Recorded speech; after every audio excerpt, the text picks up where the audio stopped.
Hello and welcome to Spectrum News at 4. My name is Xavier Robert, coming to you live from the beautiful hills of Ibiakuran. Let's take a look at the headlines.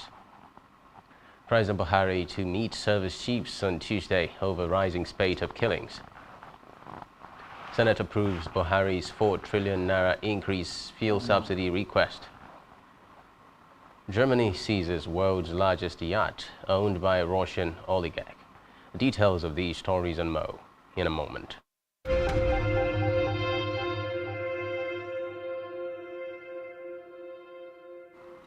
We begin our news this evening with a report that President Muhammadu Buhari will meet with service chiefs over the rising spate of insecurity in the country on Tuesday, 19th April.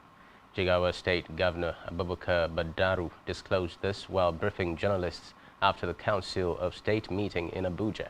According to the governor, the proposed meeting is sequel to the recommendations by the Council over the security challenges in the country.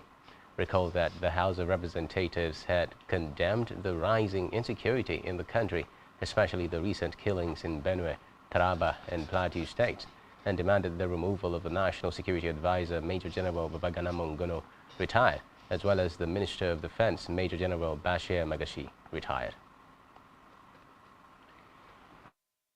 From that, Minister of Agriculture and Rural Development, Dr. Muhammad Abubakar, says the Federal Ministry of Agriculture and Rural Development has begun the distribution of 40,000 metric tons of grains to Nigerians to cushion the effect of high commodities price during the festive period. Abubakar, who noted that President Buhari on Tuesday directed his ministry to release the grains to Nigerians from the Strategic Grains Reserve, added that Buhari also approved funds for the restocking of silos across the country. Reports say the emergency distribution of assorted foods commodities to displaced and vulnerable Nigerians and women group at the internally displaced persons IDPs camps in Abuja said the distribution will continue in other states. Meanwhile, the Council of State, led by the President Muhammadu Buhari, has approved the pardon of 159 convicts, including a former governor of Plateau State, Joshua Dariye, and ex-governor Jolly Nyame of Taraba State, who were both imprisoned for stealing 1.16 and 1.6 billion naira respectively. Confirming Dariye's pardon, Director of Press and Public Affairs, Government House, Dr. Macha Makut, confirmed that Governor Simon Lalong was at the Council of State meeting where Dariye was granted state pardon. Reacting to the pardon, Speaker of the Taraba State House of Assembly, Professor Joseph Kunini, who hailed Nyame's pardon in a statement, said the state was appreciative of the pardon. Elsewhere, Youths and Sports Development Minister Sunday Dare has said the federal government has created a unified platform for unemployed youths in the 36 states of the Federation. The minister spoke at the end of a 3-day sensitization workshop on the use of the Nigeria Online Youth Assembly platform held at the National Youth Development Center in Odemo, Osun State, represented by the Director of Procurement in the ministry, Shegun Oke. The minister said the platform was created for youths to have access to timely information on job opportunities. He explained that the federal government took the step to empower Nigerian youths and disseminate timely information on career-enhancing trainings, job and employment placement opportunities via the unified platform.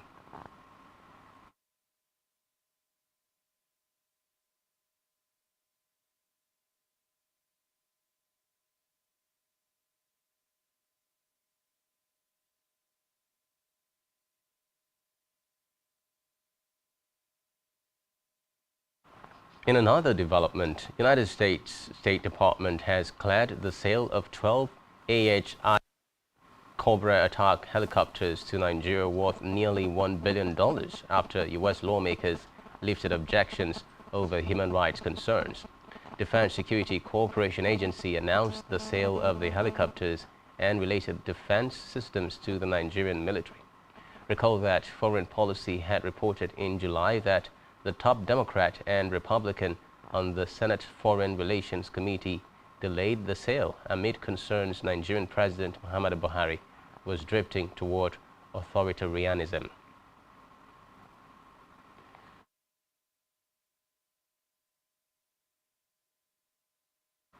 To the legislature now, where the Senate has approved President Muhammad Buhari's request to increase fuel subsidy payments in 2022 to 4 trillion from 442.72 billion naira. Legislators made the approval after considering the report of the Committee on Finance on the revised 2022 fiscal framework. The Senate also approved the President's request to raise the oil price benchmark from $62 to $73 and the reduction of projected oil production volume from 1.883 million to 1.6 million barrels per day. Other recommendations of the committee adopted by the Senate include a cut in the provision for federally funded upstream projects being implemented by 200 billion naira from 352.80 and an increase in the federal government independent revenue of 400 billion naira. Meanwhile, President of the Senate Ahmed Lawan has constituted a 13-member ad hoc committee to investigate oil theft and its impact on petroleum production and oil revenues. The composition of the panel was announced on the floor of plenary. Lawan named Senator Basi Albert Akpan as chairman of the committee, while Senators Yusuf, Solomon Adeola, Kabiru Gaya, Mohamed Aliero, George Sekibo, and Gabriel Soswem will serve as members of the panel. Others are Kashim Shatima, Aliyu Abdullahi, Ali Ndume, Stella Odua, Sani Musa, and Ibrahim Gobe. To politics now, where the National Working Committee of the All Progressives Congress has revealed that an emergency National Executive Committee meeting, NEC, will be held on Wednesday, 20th April 2022. The maiden post-national convention meeting of the ruling party will be held in Abuja. The National Publicity Secretary of the APC, Felix Morka, in a statement said all members of the NEC were expected to attend the meeting. In another development, Independent National Electoral Commission today confirmed that it had established contact with 2 of its missing staff after the gunman attack in Imo State on Thursday. This is as the body also announced the extension of voter registration suspension to other areas in the state, after an official of the commission was killed by gunmen in Hite, Uboma local government area on Thursday. Confirming the development today, INEC Chairman Information and Voter Education Committee Festus Okoye said the electoral body had suspended registration in 54 additional registration centers in the state.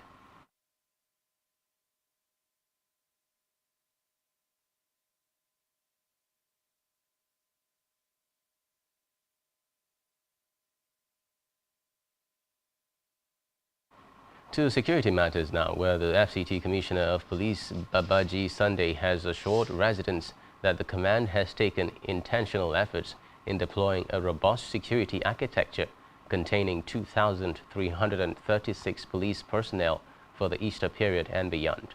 Sunday, who also directed the strategic deployment of tactical and intelligence assets across the entire nooks and crannies of the territory to in strong synergy with sister agencies and the local security outfits immediately respond to any unfriendly emergency, added that this should be done with respect for fundamental human rights and in accordance to standard best practices. He therefore charged operatives to ensure watertight security at all places of worship, employs effective foot and vehicular patrol to parks, recreational and entertainment centers to ensure the free flow of traffic, as well as respond promptly to distress calls from within the city center and the suburbs. In another development, National Drug Law Enforcement Agency NDLEA has urged the Federal Capital Territory FCT Minister Musa Bello to set up a drug control committee. The agency, who advised that the team be replicated at all area councils and communities in Abuja, said the move should be done in addition to adopting drug tests as a policy for students, prospective couples, workers, and political office seekers. NDLEA Chairman Buba Marowa, who made the comment at the national headquarters in Abuja, thanked Bello for his support stressing that the agency remains steadfast in drug control efforts across Nigeria to save the youth and families. He said President Muhammadu Buhari has taken the lead to actualize the mandate of eliminating the supply and consumption of hard drugs.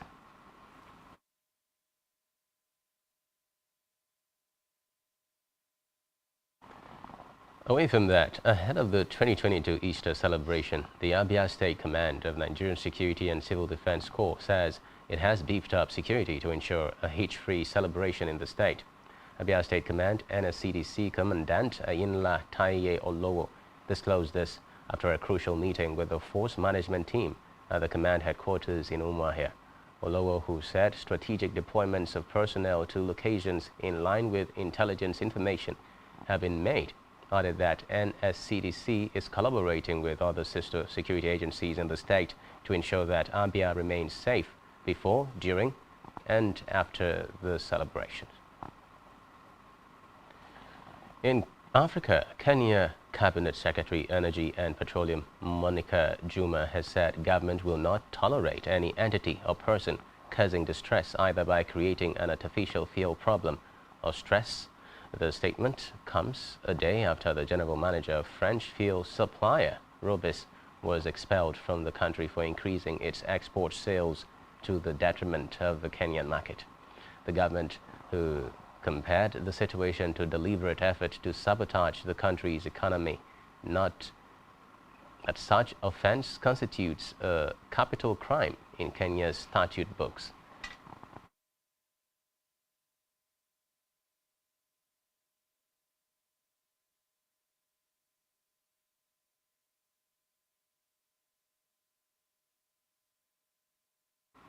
Still in Africa, German Foreign Minister Annalena Baerbock has urged the Malian transitional government to stop cooperating with Russian forces.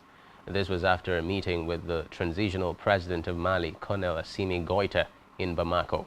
The minister said crimes in Mali had the same pattern used by Russian forces in Syria and Ukraine. On the foreign scene, China is scrambling to secure movement of basic goods as its largest ever recorded outbreak of COVID-19 threatens to spiral into a national crisis. At least 44 Chinese cities are under either a full or partial lockdown as authorities persist in trying to curb the spread of the highly transmissible Omicron variant. Reports say President Xi Jinping has called on the nation to strictly implement normalized prevention and control measures, adding that even after the release of a tentative plan for the partial relaxation of measures, there appear to be no end in sight. Still on the foreign scene, Germany has officially confiscated the world's largest super yacht owned by Russian oligarch Alisher Usmanov as part of sanctions against Moscow following the outbreak of war in Ukraine. According to Forbes magazine, the 156-meter-long Dilbar has an estimated value of $600 million. Reports say German customs had been eyeing the super yacht for several weeks, but could not formally seize it earlier due to a legal imbroglio over its ownership. Meanwhile, Ukraine's armed forces in the south says Russian and Ukrainian captive soldiers have been exchanged in the Kherson region in southern Ukraine.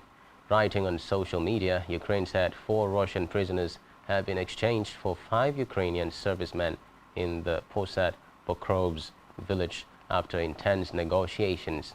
Recall that Russia claimed control of Kherson early on in the war, but Pentagon reports Ukraine thus won back some of its territory. Still to come in the news, Lucas Radebe Salomon Kalou to determine Eagles' fate in 2023 AFCON. Do stay with us.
Many thanks for staying tuned.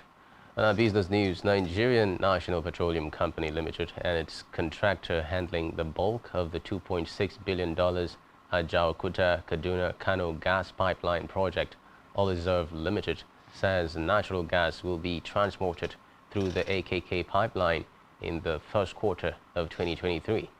Both firms made the statement during an inspection tour of the construction work on the gas pipeline project in the Abaji end of the facility in Abuja. The 40-inch by 614 kilometers AKK pipeline project, inaugurated in June 2020, is a section of the Trans-Nigeria gas pipeline with a capacity to transport about 2.2 billion cubic feet of gas per day. The AKK pipeline originates from Ajaokuta in Kogi State and traverses Abuja, Niger, Kaduna, and terminates at Kano.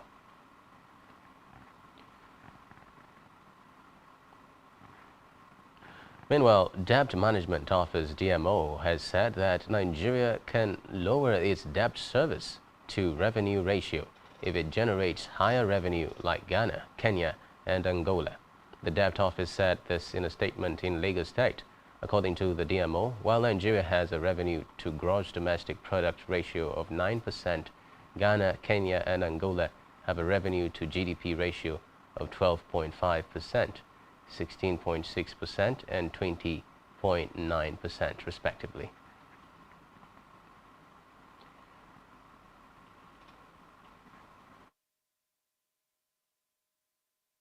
The state government has pledged to ensure that the rights of children are realized, guaranteed, and sustained across the state. Commissioner Planning and Budget Commission Umar Aboki made this known during the inauguration of a document on situation analysis of children report meant to guarantee the rights of children in Kano State. Aboki, who was represented by the Commission's Permanent Secretary Bashir Mohammed, explained that the document, which was developed with support from United Nations Children's Fund, was to give direction for the care and development of children in the state. He noted that as leaders of tomorrow, government must plan and implement programs for the growth and development of the young ones.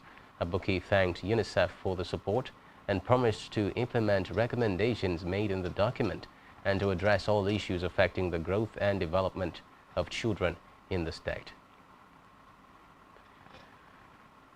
In sports, Nigerian football fans took to social media to slam the Nigeria Football Federation following the appointment of Salisu Yusuf as the head coach of the Super Eagles B Chan team and the Under-23 team.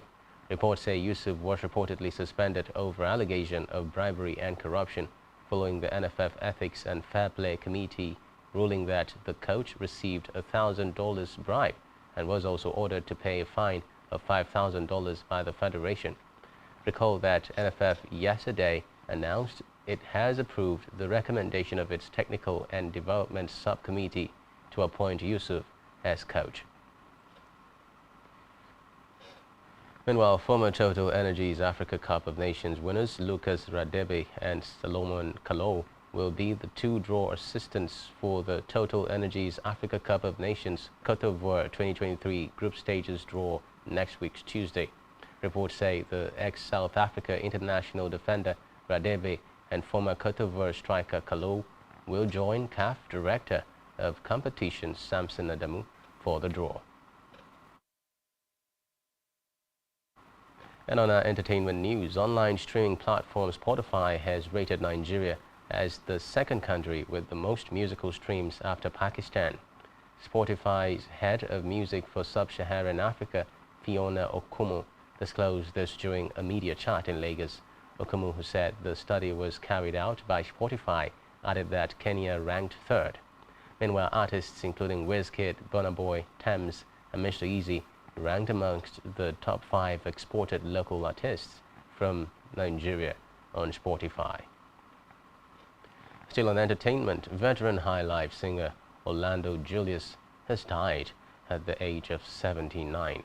Bimbo Shaw of the Evergreen Music Company Limited, as well as the deceased's wife, Lady Latoya, have confirmed the death of the 79-year-old high life singer. Recall that Orlando Julius, a native of Ijebu, Ijesha, was one of Nigeria's fathers of Afro highlife music and a fine saxophone.